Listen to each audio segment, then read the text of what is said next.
എന്നിലെ എല്ലാം അയാൾക്ക് അവകാശപ്പെട്ടതാണ്. ഞാൻ ഒരു നെബോ കിഡ് ആണ് എന്ന് ആരോപിക്കപ്പെടുന്നു. പക്ഷേ എന്റെ അച്ഛൻ പാർട്ടിക്കായി തിരഞ്ഞെടുത്ത ചിഹ്നം ഞങ്ങൾക്ക് നഷ്ടമായി.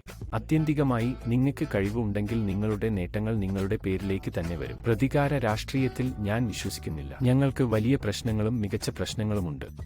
എനിക്ക് എന്നെക്കുറിച്ച് നല്ല ആത്മവിശ്വാസമുണ്ട്.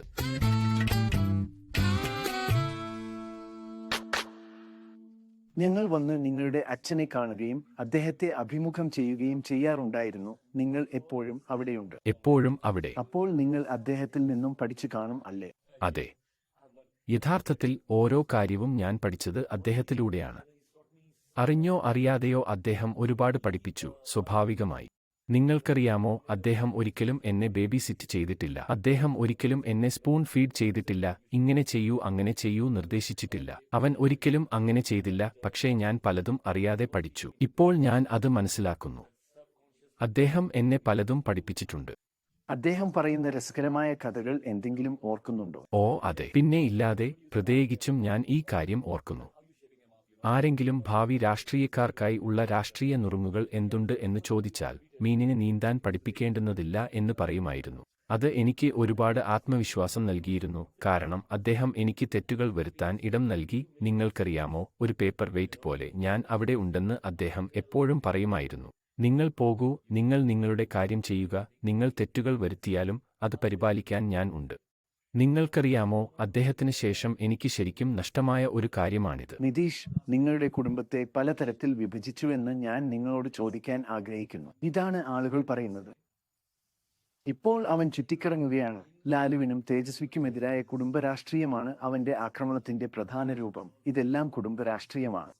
അത് നിങ്ങൾക്കെതിരെയുള്ള പരോക്ഷമായ ആക്രമണമാണ്. എപ്പോഴെങ്കിലും നിങ്ങളുടെ മുന്നിൽ വെച്ച് അദ്ദേഹം അത് മുഖാമുഖം പറഞ്ഞാൽ നിങ്ങൾ നിതീഷിനോട് എന്തു പറയും? ശരി, വളരെ സത്യസന്ധമായി പറഞ്ഞാൽ, സ്വഭാവമനുസരിച്ച് ഞാൻ അത്തരത്തിലുള്ള ഒരു വ്യക്തിയല്ല. നിങ്ങൾക്കറിയാം ആരാണ് അതിൽ പ്രവേശിക്കുന്നത്. രാഷ്ട്രീയത്തിൽ നിങ്ങൾ വളരെ താഴ്ന്ന നിലയിലാകണം. നിങ്ങൾ ഈ കാര്യങ്ങളെക്കുറിച്ച് സംസാരിക്കുമ്പോൾ ഞങ്ങൾക്ക് വലിയ പ്രശ്നങ്ങളും മെച്ചപ്പെട്ട പ്രശ്നങ്ങളും ഉണ്ടെന്ന് ഞാൻ വിശ്വസിക്കുന്നു. പ്രത്യേകിച്ച് എന്റെ സംസ്ഥാനവുമായി ബന്ധപ്പെട്ട്. അത് ഇപ്പോഴും ഒരു പിന്നാക്ക സംസ്ഥാനമായി പോലും അഭിസംബോധന ചെയ്യപ്പെടുന്നു. ഈ വിഷയങ്ങളെക്കുറിച്ച് സംസാരിക്കുന്നതിനേക്കാൾ നമുക്ക് ചെയ്യാൻ കഴിയുന്ന ഒരുപാട് കാര്യങ്ങളുണ്ട്. ഇത്രയും പറഞ്ഞിട്ട് എന്റെ ആക്കിയതിന് ഉത്തരവാദി അവനാണെന്ന് നിങ്ങൾ പറഞ്ഞപ്പോൾ ഞാൻ ഒരു ചെറിയ തിരുത്തും. ഇല്ല, ഞാനിത് പറയുന്നില്ല. അതാണ് ആളുകൾ പറയുന്നത്. അതെ, അതാണ് ആളുകൾ പോലും പറയുന്നത്. പക്ഷേ സത്യസന്ധമായി പറഞ്ഞാൽ യഥാർത്ഥത്തിൽ എന്നെ ഒറ്റിക്കൊടുത്തത് എന്റെ സ്വന്തം ആളുകളാണ്. അവർ എന്നോടൊപ്പം ഉണ്ടായിരുന്നെങ്കിൽ ഇത് സാധ്യമാക്കാൻ മറ്റാരെങ്കിലും ഉണ്ടെന്ന് ഞാൻ കരുതുന്നില്ല. അങ്ങനെ യഥാർത്ഥത്തിൽ ഞാൻ എന്റെ സ്വന്തം ആളുകൾ, എന്റെ സ്വന്തം അമ്മാവൻ, എന്റെ സ്വന്തം സഹോദരൻ എന്നിവരാൽ വഞ്ചിക്കപ്പെട്ടു. എന്നാൽ നിങ്ങൾ ഒരു പൊട്ടിത്തെറിയോടെ മടങ്ങി വരുന്നുണ്ടോ? ഇല്ല. പക്ഷെ നിങ്ങൾ ഇപ്പോൾ പറഞ്ഞ ഒരു കാര്യം, കുടുംബരാഷ്ട്രീയം പോലെയുള്ളവർ പറയുമ്പോൾ അതൊരു തരം താഴ്ന്ന രാഷ്ട്രീയമാണ്. അപ്പോൾ നിങ്ങൾ പറയുന്നത് നിതീഷ് രാഷ്ട്രീയത്തിൽ താഴ്ന്ന നിലയിലാണെന്ന്. ഞാൻ പൊതുവെ ജാതി രാഷ്ട്രീയത്തിലും കുടുംബരാഷ്ട്രീയത്തിലും വർഗീയ രാഷ്ട്രീയത്തിലും വിശ്വസിക്കുന്നില്ല. ഈ കാര്യങ്ങളിലെല്ലാം ഞാൻ ശരിക്കും വിശ്വസിക്കുന്നില്ല. ഞാൻ പൊതുവെ വിശ്വസിക്കുന്നത്, ഞാൻ അർത്ഥമാക്കുന്നത്, നിങ്ങളിൽ ആ കഴിവ് ലഭിച്ചിട്ടുണ്ടെങ്കിൽ നിങ്ങൾക്ക് ശോഭിക്കാം. ഞാൻ ഒരു ഹെവിവെയ്റ്റ് കുടുംബത്തിൽ നിന്ന് വരുന്നത് എനിക്ക് ഒരു അനുഗ്രഹമായേക്കാം. പക്ഷേ അത് കഴിവ് ആയിരിക്കില്ല. അതെന്റെ കഴിവ് ആകില്ല. ഞാൻ ഉദ്ദേശിച്ചത് ആത്യന്തികമായി നിങ്ങളുടെ കഴിവുകളിലേക്ക് ചുരുങ്ങുമെന്ന് ഞാൻ വിശ്വസിക്കുന്നു. അത് നിങ്ങളിൽ ഉണ്ടെങ്കിൽ മാത്രമേ നിങ്ങൾ വിജയിക്കുകയുള്ളൂ. നിങ്ങളിൽ അത് ഇല്ലെങ്കിൽ നിങ്ങളുടെ പേരിനൊപ്പം നിങ്ങളുടെ കുടുംബപ്പേര് എത്ര ഭാരമുള്ളതാണെങ്കിലും ഒന്നും സഹായിക്കാൻ പോകുന്നില്ല. നിങ്ങൾക്കറിയാമോ, തിരഞ്ഞെടുക്കപ്പെട്ടതിന് ശേഷം നിങ്ങളുടെ പിതാവിന് 20 വർഷമായി ഒരു മന്ത്രി സ്ഥാനവും ഉണ്ടായിരുന്നില്ല. ഇത് നിങ്ങളുടെ കാലഘട്ടം കൂടിയാണോ? അത് ശരിയാണ്. അത് അഭിസംബോധന ചെയ്യുന്നതിനും തിരിച്ചറിഞ്ഞതിനും നന്ദി. കാരണം എന്റെ അച്ഛന്റെ കാര്യം പറയുമ്പോൾ 69ഉം 89ഉം വരെയുള്ള ആ ഘട്ടത്തെക്കുറിച്ച് ആളുകൾ സംസാരിക്കാറില്ല. 69ലാണ് ആദ്യം MA ആയത്. അദ്ദേഹം ആദ്യം മന്ത്രിയായി. 89ലെ VP സിംഗിന്റെ സർക്കാരിൽ കേന്ദ്രമന്ത്രിയായി. പിന്നെയും നരസിംഹറാവുജി ഉണ്ടായിരുന്നപ്പോഴും അദ്ദേഹം അധികാരത്തിലില്ലാത്തപ്പോഴും മറ്റൊരു 5 വർഷത്തെ മോശം ഘട്ടം ഉണ്ടായിരുന്നു. അദ്ദേഹം പാർലമെന്റ് അംഗമായിരുന്നെങ്കിലും. എന്നാൽ പിന്നീട് ഗുറ്റാൾ സാഹബും ദേവി ഗൌഡ സാഹബും ഗുജറാത്ത് സാഹബും തുടർന്ന് വാജ്പേയി ജിയും എല്ലാവരും ഉണ്ടായിരുന്നു. തുടർന്ന് അദ്ദേഹം അധികാരത്തിൽ തുടർന്നു. എന്നാൽ എന്റെ പിതാവിനെ ഓർക്കുമ്പോഴെല്ലാം മൗസം വൈജ്ഞാനികനായാണ് അദ്ദേഹം ഓർമ്മിക്കപ്പെടുന്നത്. ആര് സർക്കാർ രൂപീകരിച്ചാലും അദ്ദേഹം മന്ത്രിയാകും. ഇങ്ങനെയാണ് അദ്ദേഹത്തെ സ്മരിക്കുന്നത്. എന്നാൽ ആ 20 വർഷത്തെ പോരാട്ടത്തെക്കുറിച്ച് ആരും സംസാരിക്കുന്നില്ല. 2024 രൂപപ്പെടുന്ന രാഷ്ട്രീയത്തെ എങ്ങനെ കാണുന്നു? ശരി, ഞാൻ ഉദ്ദേശിച്ചത് നിങ്ങൾ തിരഞ്ഞെടുപ്പ് രാഷ്ട്രീയത്തെക്കുറിച്ച് സംസാരിക്കുകയാണെങ്കിൽ ഞാൻ കരുതുന്നു. ബീഹാറിൽ ഞാൻ കരുതുന്നു. ഞാൻ ഉദ്ദേശിച്ചത് ഇത് ഒരു വശമാണെന്ന് പറയുമ്പോൾ ആത്മവിശ്വാസം പ്രകടിപ്പിക്കാൻ ഞാൻ ആഗ്രഹിക്കുന്നില്ല, എന്നാൽ യഥാർത്ഥത്തിൽ ഇത് ഒരു വശമാണ്. എനിക്ക് അങ്ങനെ പറയാൻ എന്റെ കാരണങ്ങളുണ്ട്. കാരണം ഞാൻ ഒരുപാട് ഗവേഷണം ചെയ്യുന്നു, ഞാൻ ഒരുപാട് ഡാറ്റകളിൽ പ്രവർത്തിക്കുന്നു, ഞാൻ തന്നെ ധാരാളം സ്ഥിതിവിവരക്കണക്കുകളിൽ പ്രവർത്തിക്കുന്നു. 2019 ഞങ്ങൾ 3 പാർട്ടികൾ മാത്രമായിരുന്നു എന്ന വസ്തുതയിൽ നിന്നാണ് എന്റെ വിശ്വാസം. ഇത് ഭാരതീയ ജനതാ പാർട്ടി ആയിരുന്നു, ഇത് ജനതാദൾ യുണൈറ്റഡ് ആയിരുന്നു, എന്റെ പാർട്ടി ആയിരുന്നു. ലോക് ജനശക്തി പാർട്ടിയാണെങ്കിലും എന്റെ അച്ഛൻ ഉണ്ടായിരുന്നു. ഞങ്ങൾ ഈ 3 പേരും ആയിരുന്നു. 40-ൽ 39 സീറ്റും കൊണ്ടുവരാൻ ഞങ്ങൾക്ക് കഴിഞ്ഞു. കഴിഞ്ഞ തവണ ഈ സഖ്യകക്ഷികളുടെ ഭാഗമാകാതിരുന്ന 2 ശക്തമായ സഖ്യകക്ഷികൾ ഇത്തവണ ഞങ്ങൾക്കൊപ്പമുണ്ട്. കഴിഞ്ഞ തവണ എല്ലാ സീറ്റിലും തോറ്റത് ആരാണ്? അതെ, കാരണം അവർ മറുവശത്തായിരുന്നു. എന്തുകൊണ്ടാണ് നിങ്ങൾ അവരെ ഏറ്റെടുത്തതെന്ന് ഞാൻ അത്ഭുതപ്പെടുന്നു. കാരണം അവർക്ക് ഒന്നും ലഭിച്ചില്ല. ഇല്ല, അവർക്ക് ഒന്നും കിട്ടിയില്ല.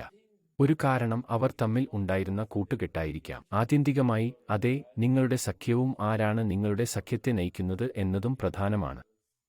അതിനാൽ അതെ, ഞാൻ ഉദ്ദേശിച്ചത് ഇത്തവണ ഞങ്ങൾക്കൊപ്പം മജീജിയും ഉണ്ടായിരുന്നു. കുഷ്വാജി ഉപേന്ദ്ര കുഷ്വാജി ഞങ്ങൾക്കൊപ്പം സഖ്യത്തിൽ ഉണ്ട്. അതിനാൽ അത് ഞങ്ങളുടെ സഖ്യത്തെ ശതമാനക്കണക്കിൽ 2019 ശക്തമായ സഖ്യമാക്കി മാറ്റി. 2019 ഒരു സീറ്റ് നഷ്ടപ്പെട്ടുവെന്ന ആത്മവിശ്വാസം എനിക്കുണ്ട്, അതായത് കിഷൻഗഞ്ച്. ഇത്തവണ അത് കൊണ്ടുവന്ന് 40-ൽ 40 മാറ്റാൻ ഞങ്ങൾക്ക് കഴിയുമെന്ന് ഞാൻ വിശ്വസിക്കുന്നു. ഒരു ചോദ്യം. 20 വർഷമായി നിതീഷ് ഏറ്റവും കൂടുതൽ സമയം ഇവിടെ അധികാരത്തിലിരിക്കുന്നത് നിങ്ങളോടൊപ്പമാണ്. ഈ കാലയളവിൽ ബീഹാർ വേണ്ടത്ര വികസിച്ചുവെന്ന് നിങ്ങൾക്ക് തോന്നുന്നുണ്ടോ? ശരി, മെച്ചപ്പെടുത്തലിനുള്ള സാധ്യത എപ്പോഴും ഉണ്ടെന്ന് ഞാൻ ആത്മാർത്ഥമായി വിശ്വസിക്കുന്നു.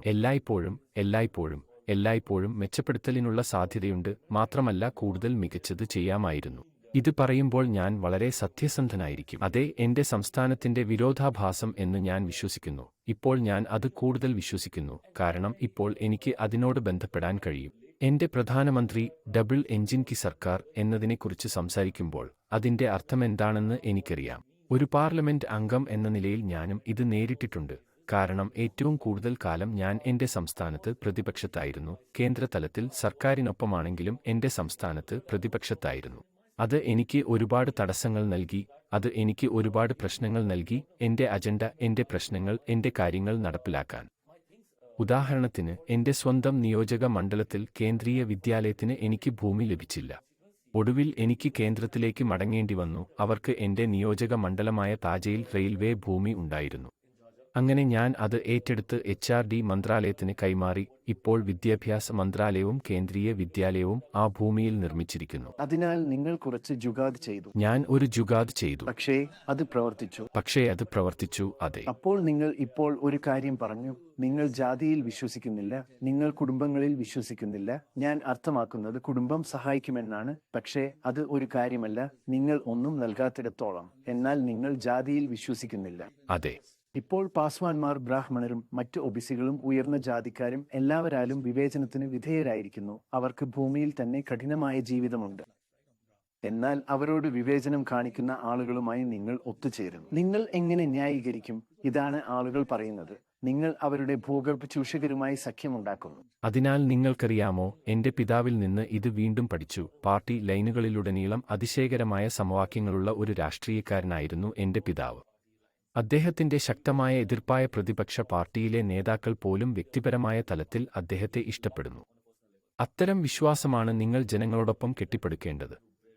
നിങ്ങളുടെ ആളുകൾ മാത്രമല്ല, എന്റെ ആളുകൾ എന്ന് പറയുമ്പോൾ ഞാൻ അർത്ഥമാക്കുന്നത് എന്റെ ജാതിയെക്കുറിച്ചും ദുർബല വിഭാഗത്തിൽ നിന്നും സമൂഹത്തിലെ വിഭാഗത്തിൽ നിന്നുമുള്ള ദലിതുകളിൽ നിന്നും മഹാദലിതുകളിൽ നിന്നുമുള്ള ആളുകളെക്കുറിച്ചും ഞാൻ വളരെ രാഷ്ട്രീയമായി സംസാരിക്കുന്നു. പക്ഷേ അവർ കാണുന്നത് അത്തരത്തിലുള്ള വിശ്വാസമാണ്. എന്നാൽ ദുർബല വിഭാഗം ശക്തമായ വിഭാഗങ്ങളുമായി സഖ്യമുണ്ടാക്കുകയും ദുർബല വിഭാഗത്തെ ചൂഷണം ചെയ്യുകയും ചെയ്യുന്നില്ലേ?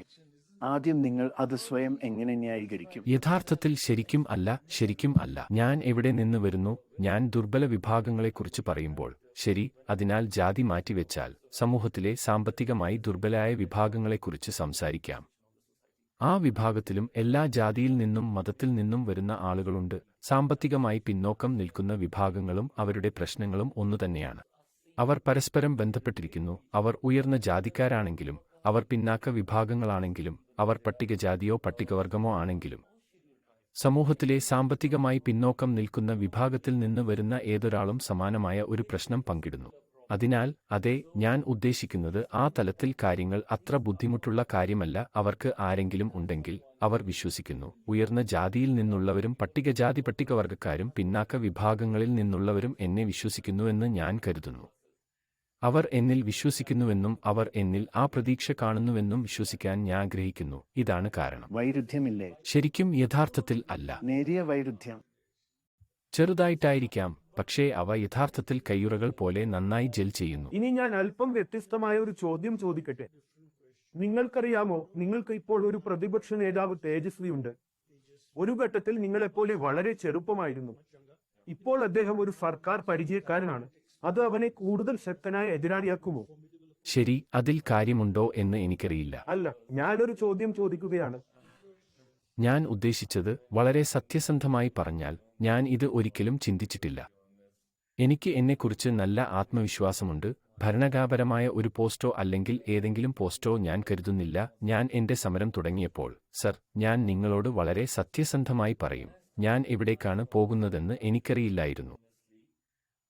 തിരികെ 2021 പാർട്ടിയിൽ പിളർപ്പുണ്ടായപ്പോൾ ജൂൺ 13 ഇത്തരമൊരു സായാഹ്നമായിരുന്നുവെന്ന് ഞാൻ വ്യക്തമായി ഓർക്കുന്നു. കുടുംബത്തിൽ പിളർപ്പുണ്ടാകുകയും സ്വന്തം കുടുംബത്തിൽ നിന്ന് എന്നെ പുറത്താക്കുകയും ചെയ്തപ്പോൾ ഞാൻ തെറിച്ചുപോയി.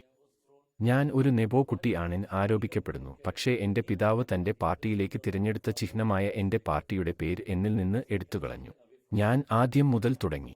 എന്നിലുള്ള ആ വിശ്വാസം നിലനിർത്തിക്കൊണ്ടാണ് ഞാൻ ആദ്യം മുതൽ തുടങ്ങിയത്. എന്നിലുള്ള ആ വിശ്വാസവും പിന്നെയും പപ്പ എന്നോട് പറയാതെ പറഞ്ഞിരുന്ന ഒരു വരി കൂടി ഞാൻ പറയാം. അവൻ എന്നെ എത്രത്തോളം പഠിപ്പിക്കുന്നുണ്ട്. പ്രയാസകരമായ സമയങ്ങളിൽ നിങ്ങൾക്ക് ചുറ്റും എന്താണ് സംഭവിക്കുന്നതെന്ന് നിങ്ങൾക്ക് മനസ്സിലാകുന്നില്ലെങ്കിൽ ആളുകളിലേക്ക് ഇറങ്ങിച്ചെല്ല്, അദ്ദേഹം പറയാറുണ്ടായിരുന്നു. അവരെ സമീപിക്കുക, അവർ നിങ്ങൾക്ക് വഴി കാണിക്കും. അതുതന്നെയാണ് സംഭവിച്ചത്. 2021 ഈ ആശീർവാദ് യാത്ര തുടങ്ങിയത് എന്റെ അച്ഛന്റെ ജന്മദിനത്തിലാണ്. അത് ജൂലൈ 5 ആയിരുന്നു. ജൂൺ 13 എല്ലാം സംഭവിച്ചു. എനിക്ക്, എന്റെ കുടുംബത്തിന്, പ്രത്യേകിച്ച് എന്റെ അമ്മയ്ക്ക് പിടിച്ചു നിൽക്കാൻ എനിക്ക് 15 ദിവസമെടുത്തു. പിന്നെ ജൂലൈ 5 മുതൽ ഞാൻ ഈ യാത്ര തുടങ്ങി. പിന്നെ തിരിഞ്ഞു നോക്കേണ്ടി വന്നില്ല. അതിനാൽ പപ്പ എന്നോട് പറഞ്ഞ ആ വിശ്വാസത്തോടെയാണ് ഞാൻ ഈ യാത്ര ആരംഭിച്ചത്. ആളുകളുടെ അടുത്തേക്ക് പോകുക, അവർ നിങ്ങൾക്ക് വഴി കാണിച്ചു തരും. ആ ആത്മവിശ്വാസം എന്നിൽ ഉണ്ടാകും. പിന്നെ ഒരിക്കൽ കൂടി എനിക്ക് പാർലമെന്റ് അംഗമായല്ലാതെ മറ്റൊന്നും ഉണ്ടായില്ല. മറ്റൊരു അനുഭവവും ഉണ്ടായില്ല. പാർട്ടിയുടെ ദേശീയ അധ്യക്ഷൻ എന്ന നിലയിൽ മാന്യമായ ഒരു അനുഭവം പോലും എനിക്കുണ്ടായിട്ടില്ല. ഇന്ന് തന്നെ എനിക്ക് ചിഹ്നം തരുന്ന എന്റെ സ്ഥാനാർത്ഥികൾക്ക് ഞാൻ ചിഹ്നം വിതരണം ചെയ്യുന്നുവെന്ന് ഞാൻ ഒരാളോട് സംസാരിക്കുകയായിരുന്നു. ഇതാദ്യമായാണ് ഇങ്ങനെ സംഭവിക്കുന്നത്. 2014 അച്ഛൻ എനിക്ക് ചിഹ്നം നൽകാറുണ്ടായിരുന്നു. 2019 അദ്ദേഹം അത് ചെയ്തു. അതിനാൽ ഓരോ തവണയും ഇത്തരം കാര്യങ്ങൾ സംഭവിക്കുമ്പോൾ ഇത് എനിക്ക് അല്പം വൈകാരികമായി തോന്നും. എനിക്ക് ചിഹ്നം തരാൻ ആരുമില്ല എന്ന് ഞാൻ എന്റെ സ്വന്തം ചിഹ്നം എടുക്കണം. ജാതിയെയും കാര്യങ്ങളെയും കുറിച്ച് സംസാരിക്കുമ്പോൾ ജാതിയധിഷ്ഠിത രാഷ്ട്രീയം ധാരാളമുള്ളതിനാൽ ആളുകൾ വോട്ട് ചെയ്യുമ്പോൾ രാമക്ഷേത്രമോ മതവും രാഷ്ട്രീയവും ഇപ്പോൾ ജാതിയെ മറികടക്കുന്നുണ്ടോ? അതുകൊണ്ട് രാമക്ഷേത്ര നിർമ്മാണം പോലെയുള്ള കാര്യങ്ങൾ സംഭവിക്കുമ്പോൾ ഞാൻ വിശ്വസിക്കുന്നു. ഞാൻ അതിനെ ശക്തമായി പിന്തുണച്ചു. എന്റെ സംസ്ഥാനത്തും ഞാൻ അത് ചെയ്യുന്നു. ഞാൻ പറയുന്നു, ഞാൻ വിശ്വസിക്കുന്നു, നിങ്ങൾക്ക് അയോധ്യയിൽ ഇത്രയും മനോഹരമായ ഒരു രാമക്ഷേത്രം ഉണ്ടാക്കാൻ കഴിയുമെങ്കിൽ സീതാ മാതാവിന്റെ സീതാമർഹിയിൽ എന്തുകൊണ്ടാണ് ഞങ്ങൾക്ക് അത് സാധ്യമാകാത്തത്? ജാൻകി അമ്മയുടെ നാടാണിത്. പിന്നെ എന്തുകൊണ്ട് നമുക്ക് ആ മന്ദിരം ഇവിടെയും ആയിക്കൂടാ? അതിനാൽ ഞാൻ ഒരു വിശ്വാസിയാണ്. ഞാൻ അതിൽ വിശ്വസിക്കുന്നു. ഒരു വിശ്വാസിയായതിനാൽ അതെ, ഞാൻ അതിലുണ്ട്. എനിക്ക് സന്തോഷം തോന്നുന്നു ഇങ്ങനെ എന്തെങ്കിലും സംഭവിക്കുമ്പോൾ. മതപരമായ ടൂറിസം വളരെ പര്യവേക്ഷണം ചെയ്യപ്പെടാത്ത മറ്റൊരു പ്രദേശമാണെന്ന് വിശ്വസിക്കുന്നു, പ്രത്യേകിച്ച് എന്റെ സംസ്ഥാനത്ത്. പിന്നെ ഒരു വലിയ സാധ്യതയുണ്ട്. നിങ്ങൾ തെക്കോട്ട് പോയാൽ നിങ്ങൾ മഹാരാഷ്ട്രയിലേക്ക് പോയാൽ ഷിർദി നോക്കൂ, സായിബാബ് കാരണം അത് ഇപ്പോൾ വളരെ മനോഹരമായ ഒരു നഗരവും സ്വയം നിലനിൽക്കുന്ന നഗരവുമായി മാറിയിരിക്കുന്നു. ഇപ്പോൾ അയോധ്യയിലും അതുതന്നെയാണ് സംഭവിക്കുന്നത്. ഉജ്ജയിനി, മഹാകൽ, കാശി, വിശ്വനാഥ്, ഈ സ്ഥലങ്ങളിലെല്ലാം ഇതുതന്നെയാണ് സംഭവിക്കുന്നത്. അതിനാൽ ഇത് പര്യവേക്ഷണം ചെയ്യപ്പെടാത്ത ഒരു പ്രദേശമാണെന്നും പര്യവേക്ഷണം ചെയ്യാൻ കഴിയുന്ന മതപരമായ ടൂറിസമാണെന്നും ഞാൻ വിശ്വസിക്കുന്നു. അതെ, ഞാൻ ഉദ്ദേശിക്കുന്നത് ഇതിൽ വിശ്വസിക്കുന്ന ഓരോ വിശ്വാസിയുടെയും വിശ്വാസം ഇത് നിറവേറ്റുന്നു. അത് ഒരു വശമാണ്. എന്നാൽ ഞാൻ നോക്കുന്ന മറുവശവും മികച്ച വശവും, അത് വളരെയധികം വരുമാനം ഉണ്ടാക്കുന്നു. ഞാൻ ഉദ്ദേശിക്കുന്നത് നിങ്ങൾക്ക് അത്തരം സ്ഥലങ്ങളുണ്ടെങ്കിൽ അത് നിങ്ങളെ സ്വയം നിലനിൽക്കുന്ന ഒരു നഗരമാക്കി മാറ്റുന്നു. ഇനി 10 വർഷം പിന്നിടുമ്പോൾ എനിക്ക് ഊഹിക്കാൻ കഴിയും, സീതാമർഹിയിൽ ഇത്രയും മനോഹരമായ ഒരു മന്ദിർ ഉണ്ടെങ്കിൽ ആ പ്രദേശം മുഴുവൻ അത് പരിപാലിക്കപ്പെടും. എന്റെ സ്വന്തം മണ്ഡലത്തിൽ ഈ ഉദാഹരണം പറയാം. ഈ ലച്ചുവാർ എന്റെ പക്കലുണ്ട്. അത് ഭഗവാൻ മഹാവീരിന്റെ ജനംസ്ഥലി ആയിരിക്കുമെന്ന് കരുതുന്നു. ഇപ്പോൾ ഞാൻ അവിടെ മനോഹരമായ ഒരു മന്ദിർ ഉണ്ടാക്കിയിട്ടുണ്ട്. ഇപ്പോൾ അതിനടുത്തായി 108 കിടക്കകളുള്ള ആശുപത്രിയുണ്ട്. റിസോർട്ടുകൾ വരുന്നു. ചെറിയ മേഖയുടെ ജോയിന്റുകൾ വരുന്നു. അതിനാൽ ഇപ്പോൾ ക്രമേണ അത് സ്വയം ഉയർത്തുന്നു. അതിനാൽ വിശ്വാസം ഒരു വശത്ത് ഉണ്ടെന്ന് ഞാൻ കരുതുന്നു, പക്ഷേ അത് ധാരാളം വരുമാനം ഉണ്ടാക്കുന്നു. അത് നമ്മെപ്പോലുള്ള ഒരു സംസ്ഥാനത്തിന് വളരെ ആവശ്യമാണ്. നിങ്ങൾ പറയുന്നത് എനിക്ക് തോന്നുന്നു നിങ്ങൾ മതത്തെക്കുറിച്ച് പോസിറ്റീവാണ്. മതം പോസിറ്റീവ് ആയിരിക്കാം. അത് രാഷ്ട്രീയവും വെറുപ്പും ആകരുത്. അത് ശരിയാണ്. തികച്ചും ശരിയാണ്. തികച്ചും ശരിയാണ്.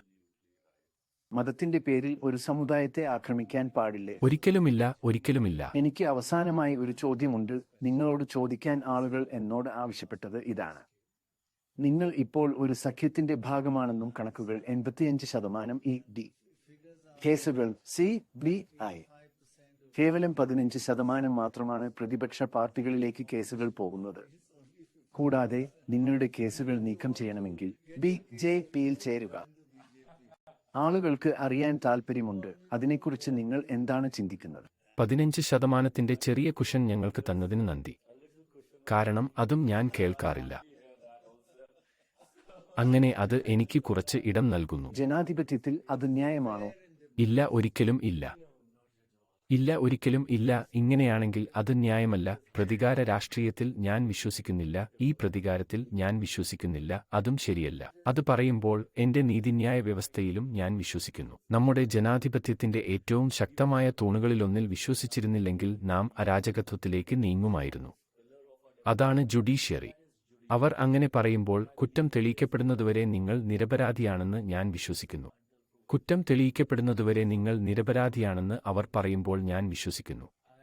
അതിനാൽ ആരെങ്കിലും കുറ്റക്കാരനാണെന്ന് തെളിയിക്കപ്പെട്ടില്ലെങ്കിൽ കുറ്റക്കാരനല്ലാത്ത ഒരാൾക്ക് കുറ്റക്കാരനാണെന്ന് തെളിയിക്കാനാവില്ലെന്ന് ഞാൻ വിശ്വസിക്കുന്നു.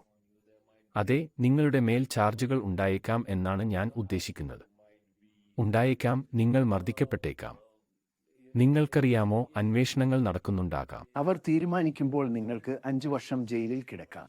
അത് വീണ്ടും. അത് ശരിയല്ല. അത് ശരിയല്ല. നീതി വൈകുന്നത് നീതി നിഷേധമാണ്. വീണ്ടും അതും ഞാൻ വിശ്വസിക്കുന്ന ഒരു കാര്യമാണ്. ഞാൻ രാഷ്ട്രീയ വിദ്യാർത്ഥിയാണ്. പക്ഷേ അതെ, അതായത് നമ്മുടെ നീതിന്യായ വ്യവസ്ഥയിലും എനിക്ക് വളരെ ശക്തമായ വിശ്വാസമുണ്ട്. ദൈവം നിങ്ങളെ അനുഗ്രഹിക്കട്ടെ. നിങ്ങളുടെ എല്ലാ ശക്തമായ പോസിറ്റിവിറ്റിയും കടന്നുവരട്ടെ.